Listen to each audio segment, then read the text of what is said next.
Hello बच्चों, let's read a question and that is examine the figure.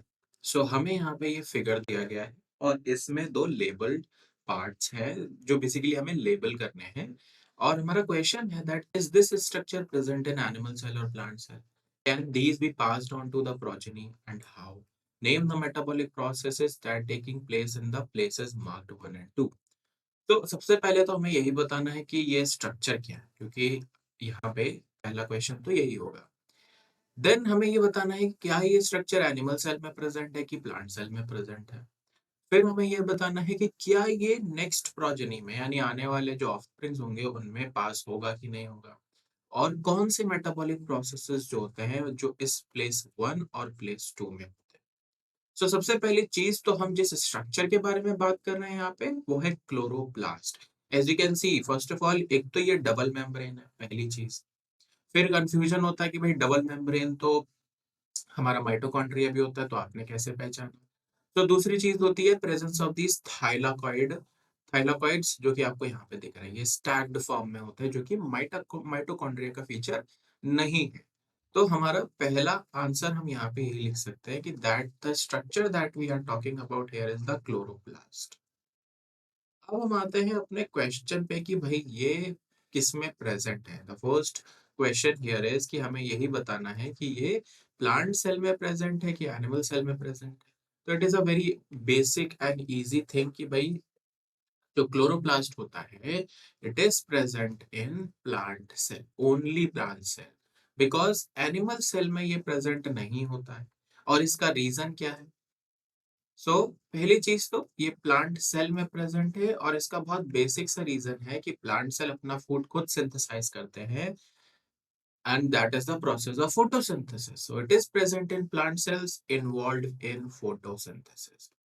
This is your first answer.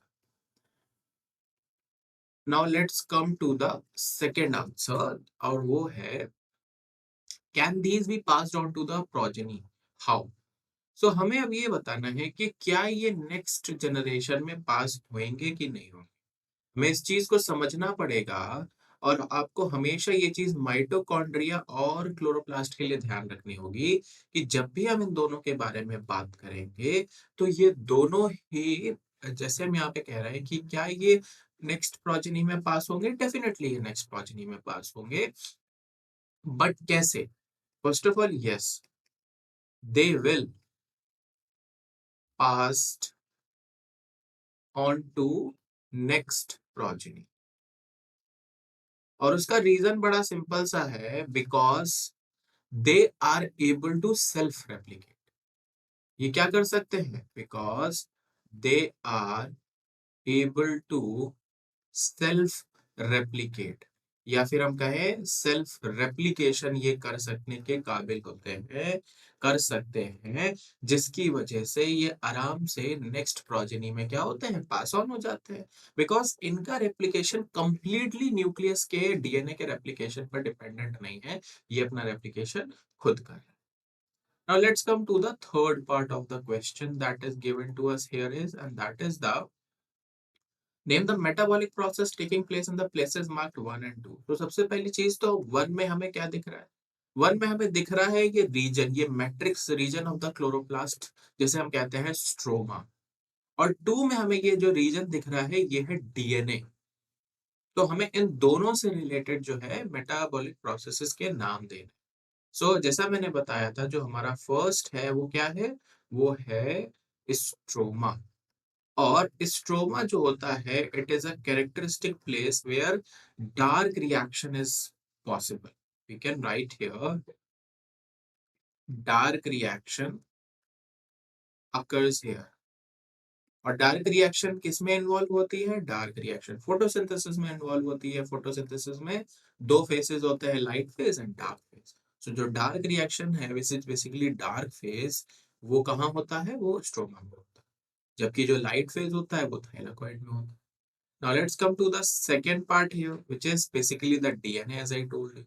So about the DNA we can say, जब भी DNA की बात होगी तो भाई वो replication में involve होगा, तो we can say always say here कि ये self replication कर रहा है यहाँ पे।